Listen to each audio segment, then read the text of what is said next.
जाओ भाई।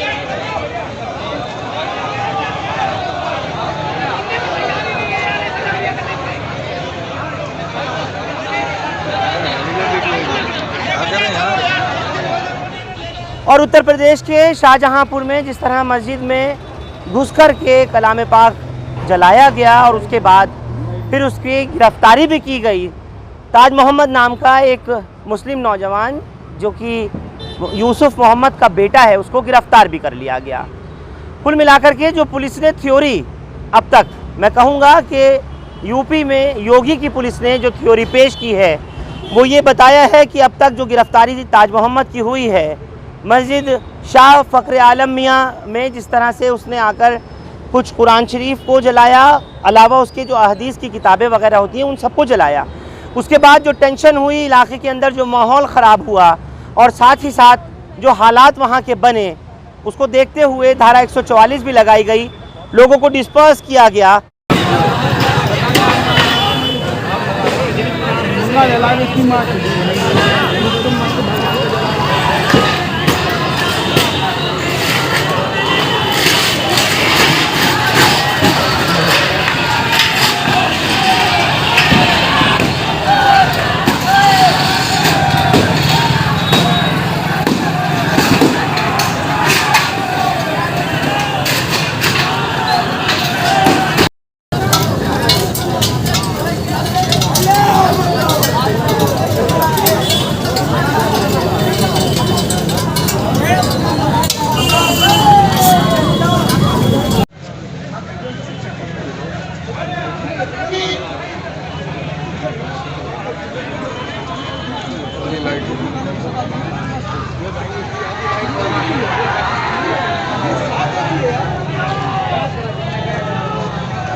जाओ भाई।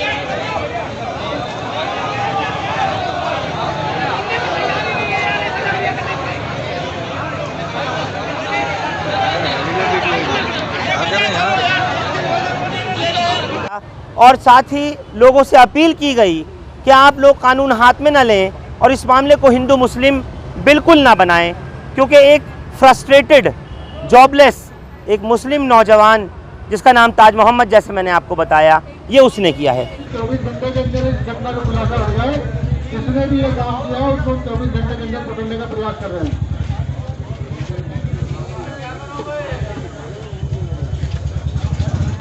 मेरा आप लोगों से अपील है कि आप लोग अपने अपने घर को जाएं, शांति बनाए रखें और हमें काम करने का मौका दें। आप प्रशासन को सहयोग करें।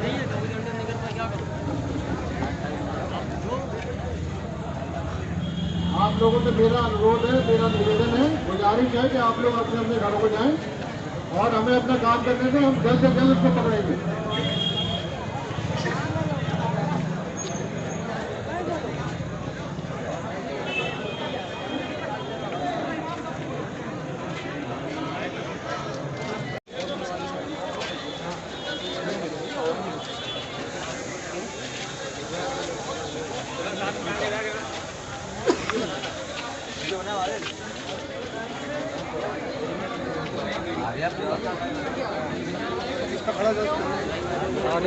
अरे दिख रहा है।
एक मेरे साथ इस वक्त बात करने के लिए दो वरिष्ठ अधिवक्ता मौजूद हैं। महमूद पराचा हैं और साथ में भानु प्रताप सिंह जी मौजूद हैं। मैं सबसे पहले तो भानु प्रताप जी आपसे पूछ लेता हूं इस सवाल को। लॉ एंड ऑर्डर को बिगाड़ने के लिए जो हालात पेश किए गए, ख़ास तौर से उत्तर प्रदेश की मैं बात करूं, लेकिन यहाँ पर अगर देखें तो कुरान जलाने वाला एक मुस्लिम युवक निकला। बीजेपी कहती है कि जानबूझकर के एक मुसलमान को कराया गया और सड़कों के ऊपर बीजेपी के लीडरों के पोस्टर फाड़े गए, भाजपा को बदनाम किया गया। अगर यही कोई हिंदू करता तो आपका रिएक्शन पहला? मैं समझता हूँ, देखिए इसमें कोई कहने वाली बात नहीं है। बीजेपी कहीं भी कुछ भी हो उसको हिंदू मुस्लिम रंग देने का प्रयास करती है, क्योंकि यही उनकी राजनीति है, यही उनकी रणनीति है। सत्ता में बने रहने के लिए हिंदू मुस्लिम के अलावा उनके पास में कुछ भी नहीं है। अन्यथा उनके पास सारी फोर्स है, सारा प्रशासन है, सब कुछ है। सच सामने लाके दूध का दूध पानी का पानी क्यों नहीं कर दिया जाता? जो भी व्यक्ति गुनहगार है, जिसने भी कोई काम किया है, उसके खिलाफ कार्रवाई होनी चाहिए। लेकिन आप ये ना करके और आप हिंदू मुस्लिम कर रहे हैं तो साफ है कि आपकी मंशा क्या है। तो भानु प्रताप जी, और देश में हो क्या रहा है? हिंदू मुस्लिम ही तो हो रहा है, मंदिर मस्जिद हो रही है, गाय सुअर हो रहा है। बिल्कुल हो रहा है, और इसीलिए हम जनता को समझाने की कोशिश कर रहे हैं कि उनका काम है हिंदू मुस्लिम करना, सांप्रदायिकता और जातिवाद फैलाना, उसके अनुसार राजनीति करना। लेकिन जनता का धर्म है, जनता का फर्ज है कि वो चीजों को सही रूप में समझे। आप किस तरह समझा रहे हैं? आप किस तरह? समझ तो जनता कुछ और ही रही है। देखिए आप किस तरह समझा? हम बहुत सीधी सी बात कर रहे हैं। हम लोगों को समझाने का प्रयास कर रहे हैं कि इस देश का संविधान खतरे में है। इस देश का संविधान अगर बचेगा तो लोगों को उनके हक मिलेंगे। अगर देश का संविधान नहीं बचेगा, जिसकी पूरी कोशिश बीजेपी सरकार की, चाहे केंद्र में हो चाहे राज्य में है, लगातार है, तो संविधान बचाने का जो ठेका है, या संविधान बचाने की अगर हम बात करें तो उन सरकारों की नहीं है जो संविधान की शपथ लेकर की सरकार में आते हैं, जो नेता बनते हैं और जो जनता के प्रतिनिधि बनते हैं। नहीं, ठेका नहीं, ये तो उनकी जिम्मेदारी है। तो जिम्मेदारी, लेकिन आप लोग कर रहे हैं ना इसको। तो देखिए यही देश का दुर्भाग्य है। पराचे से भी यही पूछूंगा। नहीं, देश का दुर्भाग्य यह है कि जिन लोगों ने संविधान की शपथ ली, जो लोग संविधान की शपथ लेके उसके अनुसार देश का शासन प्रशासन चला रहे हैं, जिनकी जिम्मेदारी थी, है और होगी जब तक वो उन पदों पर बैठे हैं, या जब तक इस देश के नागरिक हैं, कि संविधान के अनुसार इस देश का शासन प्रशासन चले, जनता को उसके अधिकार मिले, उनका हक मिले और इस देश में सभी को न्याय मिले, सामाजिक स्तर पर भी, आर्थिक स्तर पर भी और राजनीतिक स्तर पर भी। तो भानु प्रताप जी, क्या देश संविधान पर नहीं चल रहा आज की तारीख में? नहीं, निश्चित रूप से नहीं चल रहा। कैसे? केवल दिखावे के लिए है। देखिए चुनाव हो जाते हैं सिर्फ दिखावे के लिए, लेकिन चुनावों की हकीकत आप भी जानते हैं, हम भी जानते हैं कि किस तरह से ईवीएम में घोटाला करके और शासन प्रशासन में बैठे आईएएस आईपीएस ऑफिसर, या यूं कहें कि जो जिले के कलेक्टर और एसपी हैं, उनके माध्यम से गुंडागर्दी करके किस तरह से एक सरकार को, या यूं कहो कि पार्टी को, बीजेपी को जिताया जाता है और विपक्ष के जीते हुए कैंडिडेट को हारा हुआ घोषित किया जाता है। जीत का प्रमाण पत्र बीजेपी के लोगों को दिया जा रहा है।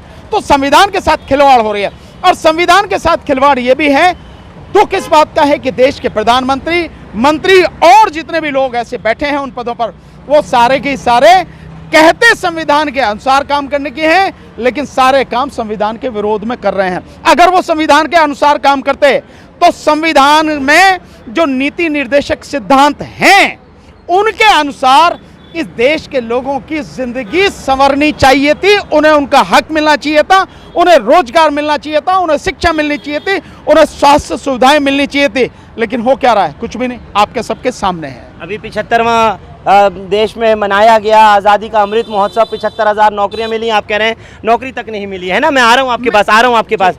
महमूद पराचा, एक सीधा सा सवाल है, अगर यही हरकत जो हमने शाहजहांपुर की देखी कोई एक गैर मुस्लिम, एक हिंदू करता तो क्या होता? और अब भाजपा के पोस्टर जिस तरह मुसलमानों ने गुस्से में आकर के फाड़े, लेकिन ये काम करने वाला, बेहुरमती कुरान की करने वाला, मस्जिद के अंदर दाखिल होकर कुरान जलाने वाला, ये तो था ही तो मुसलमान, एक ताज मोहम्मद ही तो नाम था इसका।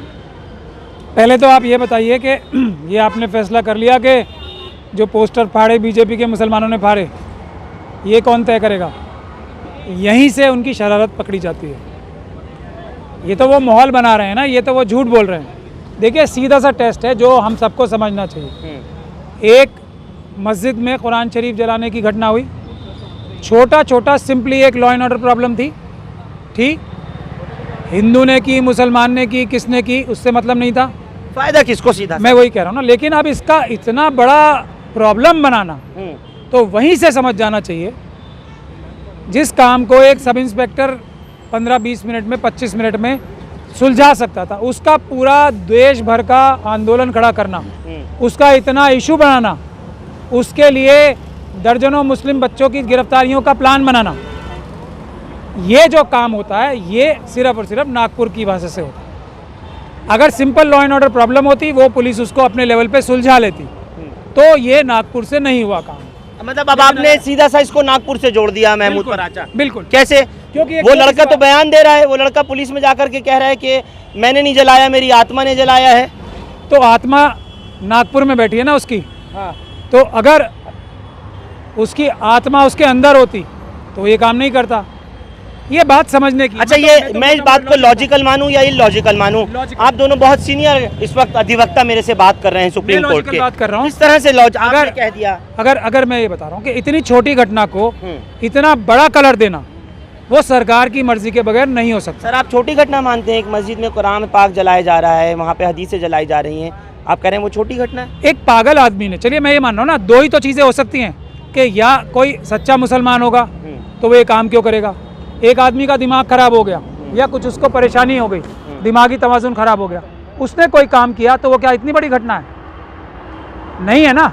हाँ, अगर ये व्यक्ति स्पॉन्सर्ड था, भेजा गया था, इसलिए भेजा गया था कि पहले वो ये काम करेगा, फिर वो ये बयान देगा पुलिस को, और फिर पुलिस उसकी बुनियाद पर कुछ पोस्टर या तो खुद ही फटवाएगी, वरना बीजेपी के पोस्टर तो, बीजेपी की तो बुराई दुनिया में सभी कर रहे हैं, उनके पोस्टर भी सभी लोग फाड़ रहे हैं। प्रधानमंत्री जी मोदी के चेहरे पर कालिक और कीचड़ पूरी दुनिया में मली जा रही है, कोई इतना बड़ा इशू नहीं बनता।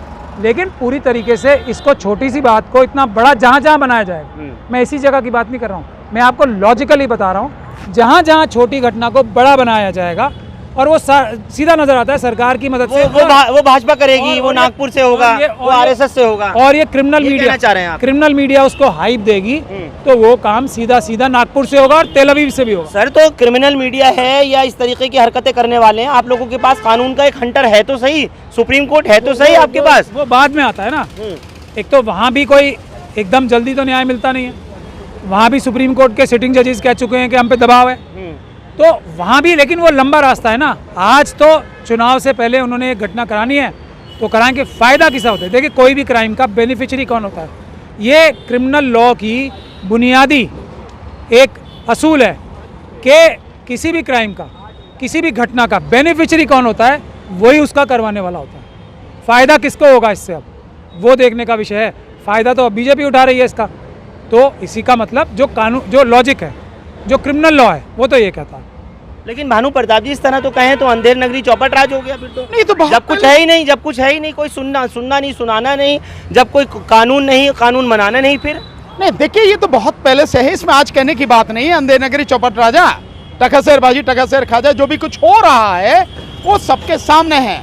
और जब जिस देश में एक अनपढ़ व्यक्ति, एक झूठा व्यक्ति, एक अहंकारी व्यक्ति झूठ का प्रचार करके पूंजीपतियों की पूंजी का सहारा लेकर देश को गुमराह कर रहा है, बर्बाद कर रहा है, ये तो सबके सामने है। तो वहाँ ये सारी घटनाओं को अंजाम दिया जाएगा ताकि उनका जो सत्ता के लिए जो उनकी भूख है, जो उनकी हवस है, वो पूरी होती रहे। उसी के लिए तो सारा काम किया जा रहा है। अन्यथा इसमें कोई बड़ी बात नहीं है। अगर माना किसी ने किया भी ये सारा, जिस व्यक्ति ने किया है, उसके खिलाफ कानून में आप एफआईआर दर्ज कीजिए, वो कीजिए। और दूसरी बात, जो अभी एफआईआर तो हो रही है ना दर्ज उनके खिलाफ, जिन्होंने उन्होंने गुस्से में आकर जब उन्होंने एफआईआर कर दी, उनके खिलाफ कार्रवाई हो रही है, उन्हें अरेस्ट करना है नहीं करना, लॉ का जो भी प्रोविजन है सामने है, उस हिसाब से कार्रवाई हो। इसको हिंदू मुस्लिम रूप देने की जरूरत क्या है, क्यों है?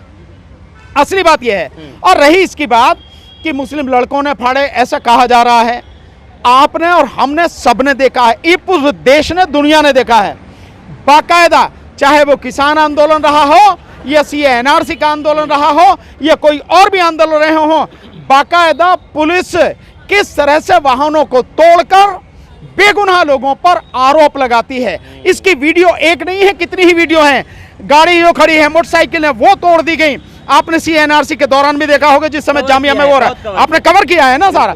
तो कौन इसके लिए जिम्मेदार है, कोई नहीं जानता। लेकिन उन्होंने, महमूद भाई ने बिल्कुल सही कहा कि जब आदेश वहां से नागपुर से आ रहा है तो ये सारी चीजें उसी के हिसाब से प्लान होते हैं, अन्यथा आप उनके खिलाफ कार्रवाई कीजिए। कौन रोक रहा है, किसी का हाथ कौन पकड़ रहा है? गलत करने वाले के खिलाफ तो कार्रवाई होनी निश्चित। चाहिए। और गलत जो हो रहा है उसके खिलाफ अगर कोई न्यायिक कार्रवाई हो रही है तो कोई भी आदमी उसमें कहीं नहीं कूदेगा। ठीक है भाई, कानून जिसके खिलाफ जो गलत करा उसके खिलाफ कार्रवाई कर रहा है, किसी को क्या दिक्कत है? कोई दिक्कत नहीं है। लेकिन जब आप उसको जानबूझकर उस चीज को आप रंग देंगे हिंदू और मुस्लिम का, क्योंकि यही आपकी जो है सत्ता की जो हवस है उसको पूरा करती है ये सारी चीजें, तब ये सारी चीजें होती हैं। बिल्कुल। और इस बीच दर्शकों को मैं दिखा दूं वो तस्वीर जो ताज मोहम्मद गिरफ्तार किया गया है, एक मर्तबा देखिए उसको, और क्या पुलिस ने उस वक्त कहा लोगों को डिस्पर्स करने के लिए। हालांकि लाठीचार्ज भी बहुत दबा के हुआ, लोग जिस वक्त हटाए गए वहाँ से। अयोध्या में कुछ लोगों ने मस्जिदों में खंजीर का गोश्त फेंका था। ये जो राजस्थान में जिन लोगों ने हत्या की वो बीजेपी के लोग निकले। ये चीज़ें हैं असली, या गाय के नाम पे जो हुआ, जहाँ गाय के नाम पे जो हुआ, ये चीज़ें हैं असली। इनसे आप ध्यान भटकाओगे तो उन्हीं के प्लेटफॉर्म पे जाओगे। किसी भी दो पक्षों के बीच में कोई झगड़ा है ही नहीं। सरकार कराना चाहती है, भारतीय जनता पार्टी RSS कराना चाहती है, इसको वो रंग देना चाहती है। उसमें भ्रष्ट अधिकारियों का, पुलिस अधिकारियों का, प्रशासन के अधिकारियों का प्रयोग करती है। अधिकारी तो जाहिर सी बात है सरकार के हाथ के नीचे हैं, नेताओं के मातहत हैं, तो वो तो वही काम मातहत नहीं है, मातहत हैं वो। देख रहे हैं कहाँ खड़े हम जी, अंबेडकर भवन, बाबा साहब भीमराव अंबेडकर ने जो संविधान बनाया था उसके मातहत हैं, इस देश की जनता के मातहत हैं। ये जो चीफ मिनिस्टर और मिनिस्टर नौकर हैं जनता के, उनके मातहत नहीं है वो। ये बात समझने की है। तो जब अपने मालिकों की बात छोड़ के बात नहीं मानेंगे तो नौकरी को गंवाने का खतरा नहीं है क्या महमूद? नौकरी तो अब भी जाएगी ना, हम लोग छोड़ेंगे। हम लोग कानूनी रूप से उनके गैर कानूनी कामों को नहीं पकड़ेंगे। तो तय कर लें, जिस संविधान की उन्होंने शपथ ली है उसके हिसाब से करके, ये जो बेईमान लीडर्स बन गए उनके उनके उनके इशारों पे चल के गलत काम करना है, या संविधान की जिसकी उन्होंने शपथ ली है हर एक अधिकारी ने, उसके ऊपर चल के थोड़ा सा खतरा झेलना है। हम लोग खड़े ना फिर जो संविधान के साथ चलते हैं उनके, तो ईमानदारी से काम करें। हम खड़े हैं, पूरी देश की SC ST OBC और माइनॉरिटी खड़ी है। बेईमानी करेंगे यही आप जा करके मैं कहूं तो घर घर या लोगों को दर दर समझा रहे हैं इस चीज़। निश्चित देखिए, हम लोगों को बाकायदा बता रहे हैं कि आपके अधिकार क्या हैं, कहां से ये आपको मिले हैं, कहां सुरक्षित रह सकते हैं, कैसे सुरक्षित रह सकते हैं।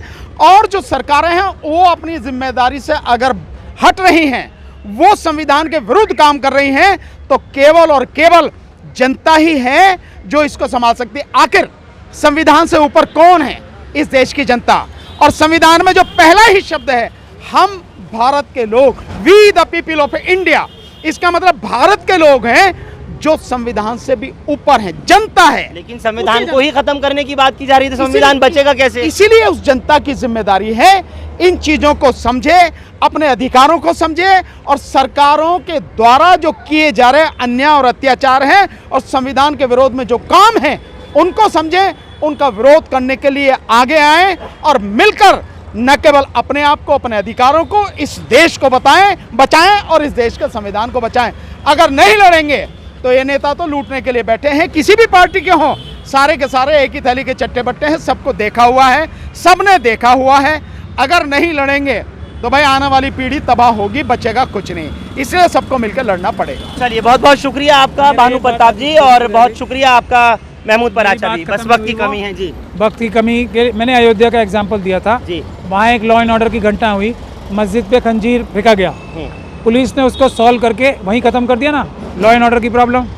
लेकिन उसी बात को अगर ऊपर से भ्रष्ट लोग कहते, राजनीतिक आका कहते, तो उसको बड़ा भी कर सकते थे। हाँ, वो तस्वीर का दूसरा रूप बन जाता, वो बन जाता ना। तो यही असली टेस्ट है, जहाँ पुलिस एफिशिएंटली एक्शन लेती है, वहाँ पे राजनीतिक आकाओं का दबाव नहीं है। जहाँ पुलिस ऐसा माहौल बनाती है वहाँ समझ लेना चाहिए राजनीतिक आकाओं के दबाव में ये साजिश के तहत हो रहा है। चलिए, बहुत बहुत शुक्रिया महमूद पराचा आपका भी और भानु प्रताप जी आपका भी। कुल मिलाकर के इस बात को समझना होगा कि अगर खुद को महफूज रखना है तो संविधान को बचाने की, संविधान की हिफाजत की जो जिम्मेदारी आप पर, हम पर, सिर्फ वकीलों के ऊपर नहीं है, सिर्फ जजों के ऊपर नहीं, बल्कि भारत के हर एक नागरिक के ऊपर है कि इस संविधान को बचाना किस तरह है और उसका इस्तेमाल लाहे अमल करना किस तरह है। बहुत बहुत शुक्रिया इस खबर पर हमारे साथ जुड़ने के लिए। हिंदुस्तान लाइव फरहान याहिया यूट्यूब पर सब्सक्राइब कर सकते हैं और क्लिक कर सकते हैं बेल आइकन हमारी खबर की पहली नोटिफिकेशन के लिए। फेसबुक पर हमारा page Hindustan live Farhan Yahiya follow और लाइक कर सकते हैं। Thank you for now.